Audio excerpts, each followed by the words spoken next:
Welcome back, everybody. Today we are going to be installing the new driftcarts.net flip ski motor mount. So this is for a 7070 brushless motor that mounts directly to your stock Crazy Cart forks or frame, whatever you want to call it.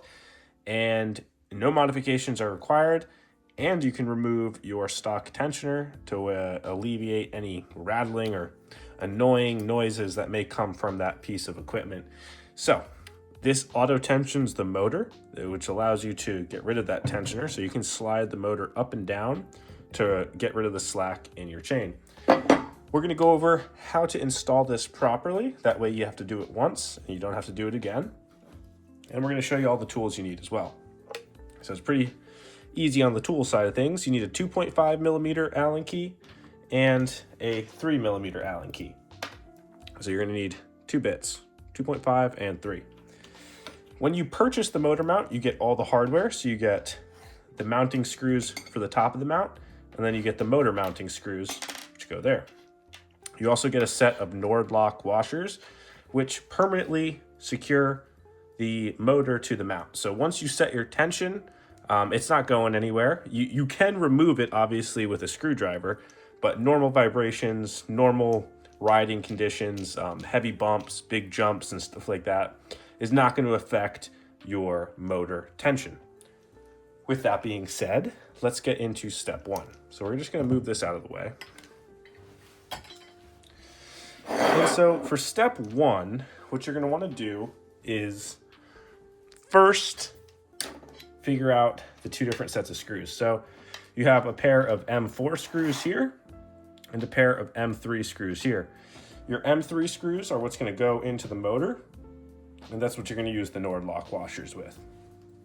So the way you want to position this is to have, depending on which way you want to have the wires coming out, is depending on where you're going to want to mount the motor. So in this case, we want them coming out the back. So we're going to just flip the motor around. And so that way the wires are coming out the back. Once you have the wires in the position you want, you can then take the mount and line it up with the screw holes. So you're going to take your Nord lock washer, an M3 bolt, and you're going to put the washer on the bolt like that. Then you're going to take it and you're going to find your first screw hole. And you'll notice here too that this is cut perfectly for these screws. So this actually aids in the clamping force. So you may have to put a little bit of pressure to get it in there, which is what we want, because we don't want this thing moving. And so then take your first one and thread it about halfway in. And then we're going to do the same thing for the next three bolts. So we're going to put the Nord lock washer on. And we're going to screw it into place here.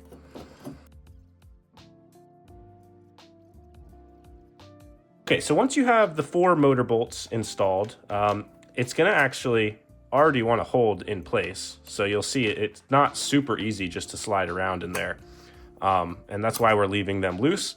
So you'll see we have about 1.25 inches of actual movement here, which is perfect. That's what we want.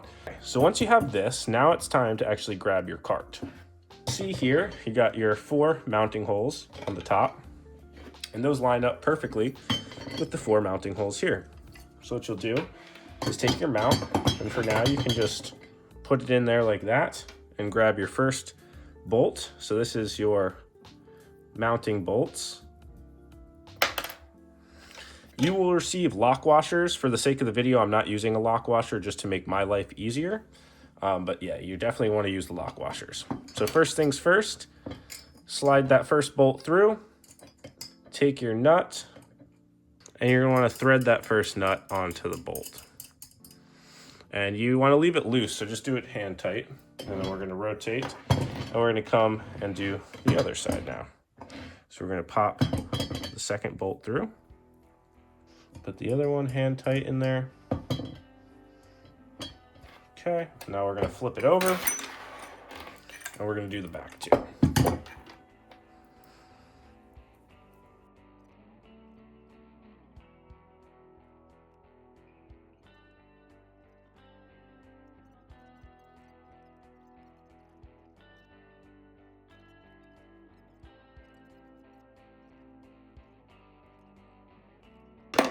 So now the top of the mount is secured in place. It's not going anywhere. There's no movement on it.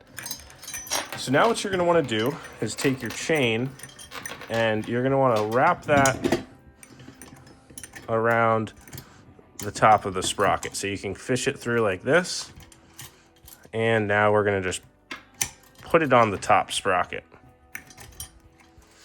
Okay, once it's on the top sprocket, we're going to line it up with the bottom sprocket now.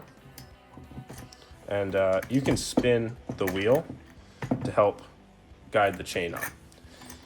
And what you see here is you have a lot of slack, as my chain just came off.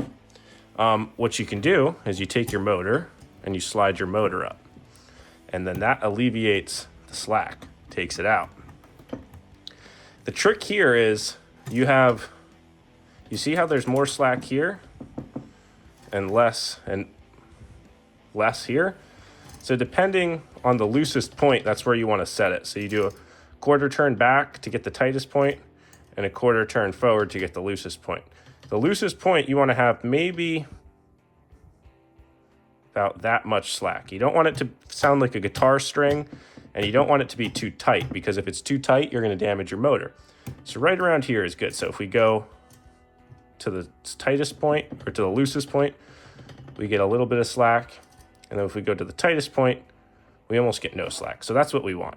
So when you have it where you want, you're going to then set the top 2 bolts on the motor mount in place. So you do that by just coming up here, torquing those down till they're nice and tight. Do the same thing to the right side till it's nice and tight. And now it's a little annoying because you can't get to these bottom 2 bolts the way it's designed. Maybe if you have a ball head Allen key, but it's still going to be tough. So once you have the tension set correctly, and so you can see here, very minimal tension, and then in its loosest point and in its tightest point, it's the same or very close. So that's what we want. Now that you have the tension set correctly, you're going to have to remove the mount. So now we can take the chain off of the mount. And what we're going to want to do now is torque this in place, because now we have it where we want it.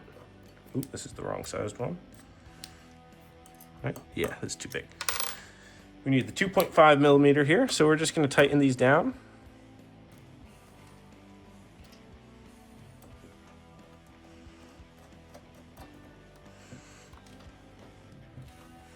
Tighten it down. Tighten this one down. Tighten this one down. And then you're just going to go across them each after they're fully tightened and just give them as much of a twist as you can. These Nordlock lock washers really bite into place. And so the tighter you can get them, the better. Yeah, that's now set in place. That's not going anywhere. Now we can reinstall it back into the fork, and make sure when you do that, you have your chain around the top already. Okay, so now that we have the chain around the top, we're going to reinstall the mounting bolts. So that's it. Once you have the motor tensioned properly, you're good to reinstall the mount, and pretty much now you can go riding. The only thing left to do would just be to make sure your motor sprocket is aligned with the lower sprocket and tighten that down. If you guys have any questions, make sure to leave them in the comment section down below, and I'll get back to you to the best of my ability. Other than that, I'll see you guys in the next video.